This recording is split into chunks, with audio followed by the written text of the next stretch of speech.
Hi guys, Scott Murray here, and I love to barbecue.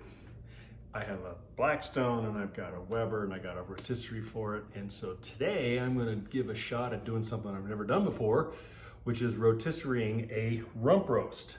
Now I've rotisseried chickens and I've rotisseried a prime rib and those are fantastic, but I really want some beef tonight and I don't really wanna go spend $200 on a prime rib. So I went down to my local store and I bought a rump roast because I figured, wow, maybe this will be pretty good. So what I did was I bought this rump roast, local store, Sprouts. This thing is it's 3.5 pounds. It was $9 a pound. So the total of this thing is $31. So 3.5 pounds, that'll feed roughly 6-7 people. It's supposed to be really, really good. You can make sandwiches out of it. But really the best way to cook it is going to be slow, and I suspect over the spit is going to be really nice and rotisserie. So let's get started. We're going to doctor this thing up and we're going to make it really delicious. Okay, now we're going to stab this bad boy and get it all ready to throw on the barbecue and rotisserie it. Be careful of the orientation, because if you could do it this way, it might hit the bottom. So you want to actually get it through the area that has the least amount of vertical distance. So in this case, I'm going to stab it through this way and get it ready to go. So if you've never used one of these guys before, first you need the skewer on the far end. It's probably going to go to about right there. You can always adjust this after you get it in. And I'm going to stab this dude. Stab it all the way through. There we go. All the way through. Get it secure like that. I'm going to take the other one. Stab it through like this. So when I do the video, show you chickens how to do this, it becomes really tricky with chickens. But I'll do another video on how to do chickens. All right, skewered. Now what's going to happen is this is going to sit between the rotisserie jobby here on this side and then the support on this side. If it's not centered, it's not a big deal, because, well, actually you do really want it centered. Okay, just ready to go. Let's get it on the grill. Now, we're gonna cook it to about 130 degrees or so, pull it off. It'll cook a little bit more, like maybe another 5 degrees. May take about an hour and a half, something like that is my guess. I got the barbecue going, it's set up, it'll be up 350. But the thing is what's the temperature? Well, this is where this guy comes into play. The meter probe, my kids gave me this for Christmas and it was fantastic. Bluetooth connects to my phone. So what I'm going to do is I'm going to shove it into a fat part of the roast. Let's put it in about right here. All right, shove that dude in there. Good. And then this thing will connect to the phone. It'll just rotisserie around. It'll tell me how much time I've got left to get to 130, 35 degrees, and then be able to pull it off, and it should be perfecto. All right, here we are. We've got the barbecue's just a little, almost 400 degrees. So what I'm doing is I'm running 2 burners right now, and I just turned this one down to get the temperature down to about 350. So let me set this guy down here for just a second. You guys can go look at the chickens out in our garden while I do this. All right. Drip pan, it's gonna catch all that yummy juices.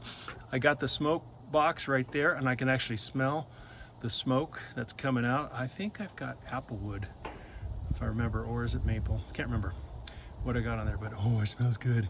So there's the rotisserie engine, and it's gonna string right across here. So I'm gonna do this so that I don't burn myself.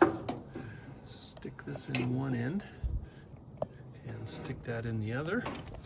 Get that like that. And you'll notice it's going to rotate about right there. And remember when I was talking about centering this thing correctly? Let me adjust this a little bit here. Slide this down. Okay. There we go. All right, there we go. Now it's centered over the drip pan and it should be good to go. I got my spices and I'm gonna spice this thing up as it goes. All right, there it goes. So for me, I am a salt and pepper and garlic guy. That is basically all I want on my meat. Salt, pepper, garlic, chicken. Sometimes I'll put a little onion powder on there, but I am really generous with the salt. I'm not one of these guys that you need to say, oh no, salt's gonna kill you. Salt's actually really good for you. Salt. Let's be generous with the pepper. Pepper, yeah. Oh yeah, I love pepper. Can't wait. Can't wait to taste the crusties on this guy here. So, we buy our spices online. Organic onion powder, garlic powder, pepper. My wife is really, really good about finding good condiments, good spices to put on our foods. And the next thing we're gonna put is some garlic. Garlic. Smother it in the garlic.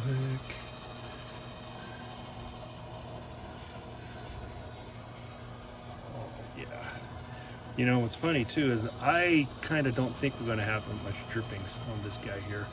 As the rotisserie spins the meat around, the meat just reabsorbs all of that juice. I found this with chickens and turkey and other meat I've cooked.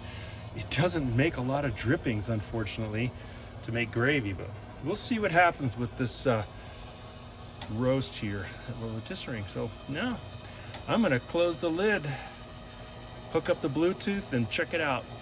See how much time we've got to cook on this guy. I've got some screenshots here of the meter app on your phone when you use the meter. So the first thing you do is when you fire it up is you tap that middle button to set up to cook. And then you say, oh, I want to cook beef. So you select the button in the left and I've got a roast selected in the middle right there. And you can scroll down, select rump. And then what kind of grill are you using? For us, we're using a gas grill.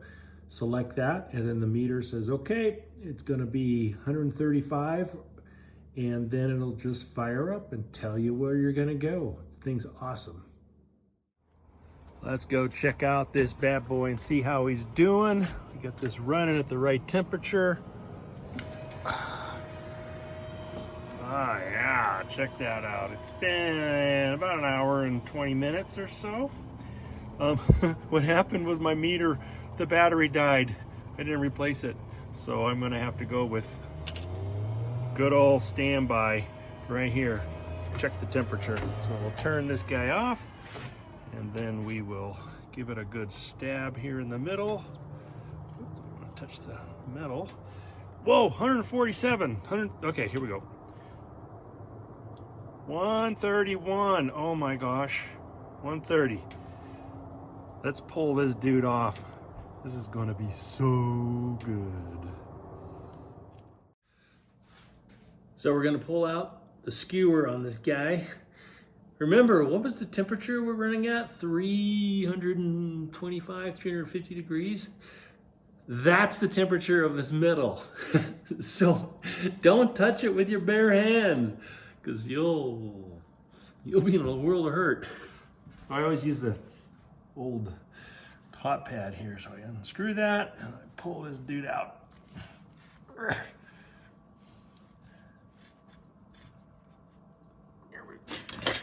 There's one. Put this dude up here. This.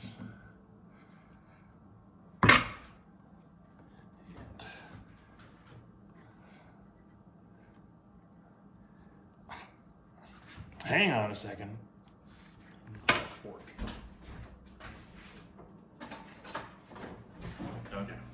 we can do it. Set this up. There we go. Rump roast.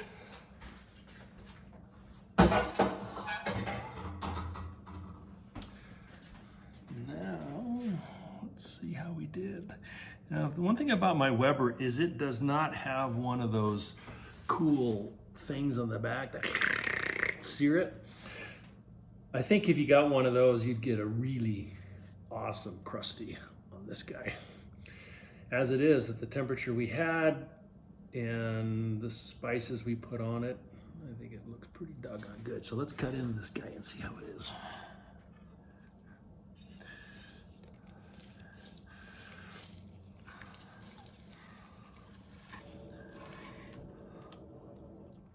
Look at that. All right, the guy came off the grill. I cut it in half. You can see the nice medium temperature. If I would have dropped it at about 125, it probably would have finished at maybe a medium rare. But the outside portions, if you carve off a piece of the outside, you'll find that these, for people that like it more well done, you'll see that the piece is more well done. The middles, of course, the more medium rare. And look at all this juice. Remember I was talking about no juices in the pan? It all stayed inside the roast itself. So let's give this guy a taste test. Actually, I've already tasted it. It's pretty good. So if I take a slice of this guy off. Now, a rump roast doesn't have a lot of fat inside it. So you can dip it in the juices right here and give it a taste.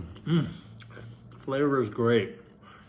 So it needs to be sliced really thin. You don't really want big slabs of this thing. It's not like a New York or a ribeye steak or something like that. You want to cut it up really slim, and also you want to cut it against the grain, so that'll help keep it really tender. But man, look at all this juice, and the flavor is great, and all that lovely salt and garlic and pepper I put on it. It's just awesome. The outside is so delicious. Look at that. Oh my gosh. So good. So thanks for watching, guys. This is my first experiment with a rump roast. It's great. I will do it again.